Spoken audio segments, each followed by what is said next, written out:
So compared to Amani, how many years ago when you first started, compared to this version now, what have you learned as far as like how you go or how you start and how you finish the fight?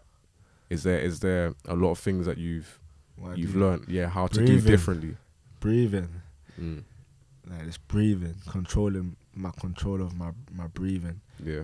And that's a big one, my breathing. Yeah. So how has it differed from when you first started to where you are now? More energy. Way more energy when I'm breathing. Plus, I'm jabbing. I'm working my opponent out almost like I'm sparring. But I know when I hit you, I'm gonna hit, like I'm working. Yeah. As soon as I get you in a vulnerable position, I'm banging out. You know what I'm saying? So it's like I'm just gonna work while I'm sparring in a way. Yeah. I know my defense. I know my blocks, my parries, my bobs, my weaves, my footwork, the distance. So I'm just gonna work that. And then as soon as I get you in a vulnerable spot, if I hit you and when I get the chance and I know it's time to hurt you, I'm gonna go all out for it. Yeah. So it's just like in that way, because you might not think that in sparring, I'm gonna go all out on my man as soon as I get that opportunity. Yeah. You might not think that. So I still have that sparring kind of, alright, cool. Yeah. Slip. I'm looking nice. I'm controlling it. Bam, bam. But as soon as I hit you and you're on the rope, so I see an opportunity where you can inflict damage now. Yeah. I'm going all out. Like it's just, I'm gonna go all out. Because I know if I hit you in your eyeball or something, that's gonna affect your vision slightly. Yeah. Like I just know once I start landing, it's gonna affect you in some way. You might have a poker face, but even being, now I mean, you know, if you rock someone, they might not look rocked. They might be trying to hold it together, but they're going through it. And you're not going through it. Yeah. So make the most out of. So it's more like that. Yeah. Sparring, but with that spite behind intent. it. Yeah, that intent and spite. So I'm sparring, but I got spite there as well. Right. Within the sparring, like this. As soon as I get bam, you know what I mean? You're against the ropes. Like. Yeah. So give insight to what the changing rooms are like after, let's say, a loss. Yeah, we spoke on this before. Let's let them know, innit? Yeah.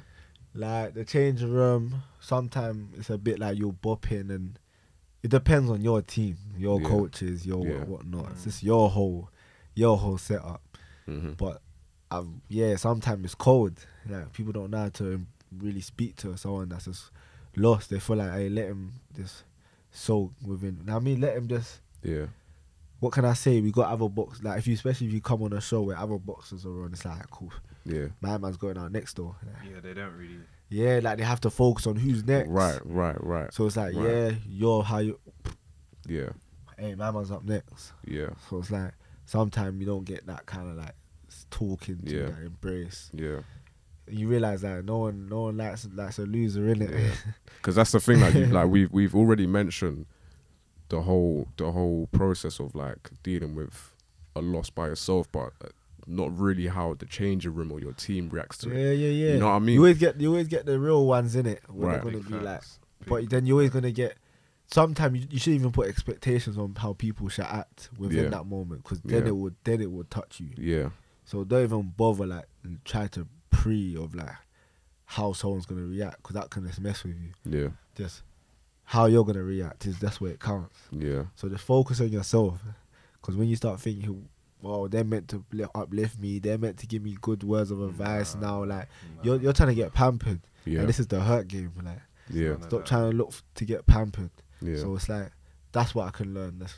Just always have your strong head on yourself, and don't put expectations on no one to try to uplift you or hold you together. That's your job. That's your position. Okay. So this has just come to me, like, but you might not want to answer this question, but looking back on all your bouts that, you know, are out there for, you know, people to see, what's one of your favourites? My last one. Your last one. The TKO, innit? My last one. Bro. Boy. The gumshoe. Yeah, boy. Hey, listen. Big him up though. Big up, man. No, but big man thing. Big him up. Big him up. Listen, that whole room was electric when yeah, that's my favourite. Wait, let me think. And the final, the London final, one of my favourite. Yeah. And that TKO last for different reasons though. Yeah. What a way to close out the season though. Yeah, because I'm trying to show that's how I'm starting. That's how I'm starting the next one. And that's the momentum I'm bringing all the way through. Yeah. That same thing. Yeah. Because I don't even look at it like, yes, I got something answered now. Because that's what man did. Like, that's what we do. Even though I haven't done it, that's what we do, innit? So it's just, man always know I got punching power. Right. Man knows I can hit. But it's just, your moments will come for you to, like, display what you do. You know what I mean? And now, yeah, man just know that's what I do. Even though I hardly shown stopping, man. Sure. But I know I can hit. Sure. Yeah, I know I can hit.